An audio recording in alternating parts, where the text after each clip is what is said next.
தமிழக விவசாயிகள் பாதுகாப்பு சங்கம் அவிநாசி செயற்பொறியாளர் மின்சார வாரியம் அவிநாசி தாலுகாவிற்குட்பட்ட கிராமங்களில் உள்ள கானூர், கருவலூர், சேவூர் மின் பகிர்மான பகுதிகளில் மும்முனை மின்சாரம் சீரற்ற முறையில் விநியோகம் பயிர்கள் கருகி அழியும் சூழ்நிலை.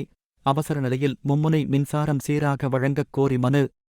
திருப்பூர் மின் பகிர்மான கழகம் அவிநாசிக்குட்பட்ட கானூர் மின் பகிர்மான பகுதி, கருவலூர் மின் பகிர்மான பகுதி, சேவூர் மின் பகிர்மான பகுதிகளுக்கு உட்பட்ட பல கிராமங்களில் கடந்த ஏப்ரல் 19, 2024 முதல் விவசாய நிலங்களில் உள்ள மின் இணைப்புகளுக்கு சீரான முறையில் மும்முனை மின்சாரம் வழங்காததாலும், இரவு நேரங்களில் மும்முனை மின்சாரம் முழுமையாக வழங்காத்தாலும் குறைந்த அழுத்த மின்சாரம் வழங்கப்பட்டதாலும் இந்த பகுதியில் உள்ள விவசாயிகளின் வாழை, தென்னை, கரும்பு, காய்கறி, மரவள்ளி என பயிரிடப்பட்டவைகள் முற்றிலும் கருகி வரும் சூழல் உருவாகியுள்ளது.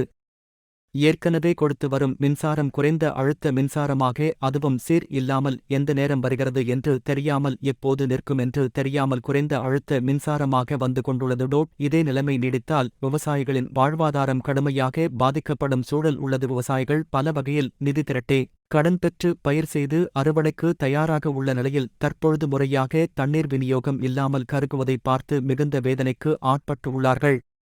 கலெக்டரிடம் மனு கொடுத்துள்ளனர். தொழிற்சாலை கொடுக்குறேன்னு சொல்றாங்க. அது இந்த பாகுபாடு ஒழிச்சா மட்டும்தான் நிரந்தரமாக நம்மளுக்கு மின்சாரம் கிடைக்கிறது பிரச்சனையே. தமிழ்நாடு அரசு பிறப்பித்த அந்த அரசாணை என்பது அமலாக்கம் செய்ய வேண்டும். அரசாங்கம் மின்சார வாரியத்துக்கு அமலாக்கப்படுதா இருக்கா? தொடர்ச்சி